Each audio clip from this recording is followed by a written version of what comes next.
Sauvage parle d'histoire d'un jeune homme très libre et très amoureux. Il n'est pas amoureux au sens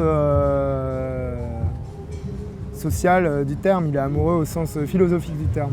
Il est amoureux, quoi, il aime, point. C'est quelqu'un qui est hors du monde, il est ailleurs, il n'a pas le même système de valeurs que nous. Moi je pense qu'en fait, ce qu'il y a de plus sauvage en lui, c'est que c'est quelqu'un qui refuse qu'on choisisse à sa place. Et ça, c'est quelque chose qu'il possède et c'est sa plus grande richesse. Sauvage, c'est pas que le personnage, c'est aussi le film. Sauvage, pour moi, c'était l'idée de l'énergie du film. Voilà, c'était l'idée d'un filmage et d'un film qui reste assez instinctif et primitif.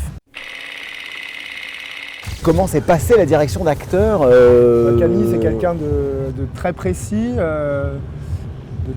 qui a vraiment des certitudes sur ses personnages et ça a été assez simple. Enfin, on a une bonne aisance de communication artistique. Et en même temps, Félix, c'est quelqu'un qui est très instinctif et qui ne se regarde pas faire. Ce qui est extrêmement agréable parce que du coup, il n'a pas de jugement. C'est vraiment par le biais de l'action du corps qu'on atteint vraiment, qu'on arrive à aller en profondeur dans les scènes. Et puis d'ailleurs, c'était souvent aussi un peu déstabilisant pour moi, ce qui était très intéressant. C'est-à-dire que justement, il y avait quelque chose qui n'était jamais vraiment établi. Parce qu'il y avait parfois des choses qui sortaient un petit peu de ce qui était prévu, on y revenait, c'était un chemin comme ça, un dialogue entre moi qui suis plutôt très très prévoyant et Félix qui est vraiment qui a une énergie comme ça, vraiment qui fonce comme ça très directement. Donc ce contraste, je crois, a apporté beaucoup de vie en fait dans les scènes.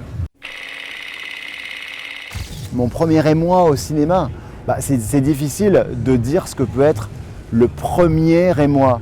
Mais moi je sais que quand j'étais vraiment très jeune, j'ai vu Psychose d'Alfred Hitchcock vraiment trop jeune je crois. Donc je l'ai vu, je pense que j'avais peut-être 10 ans. Et donc ça fait 20 ans plus que je continue à voir ce film et que je continue à le découvrir. C'est-à-dire que formellement, j'ai l'impression que cette terreur-là que j'ai pu ressentir, je suis encore en train de disséquer pourquoi ça m'a provoqué cet émoi. Et puis ça reste pour moi une référence, un film que pour l'instant je n'arrive pas à épuiser, donc j'ai besoin de voir un grand nombre de fois. Je vais répondre à un truc un peu bidon de tous les jeunes qui sont nés dans les années 90, mais ça doit être Le Roi Lion ou un truc comme ça, quoi. C'est bête, hein.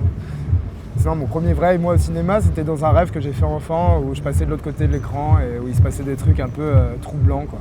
Voilà. Pourquoi Le Roi Lion ? Parce que quand j'étais petit, on allait tous voir les Disney au cinéma. Et celui-là, il t'avait... Non, c'est plutôt... moi, c'est plutôt Les 101 Dalmatiens qui m'avaient vraiment... parce que je suis plus chien que lion.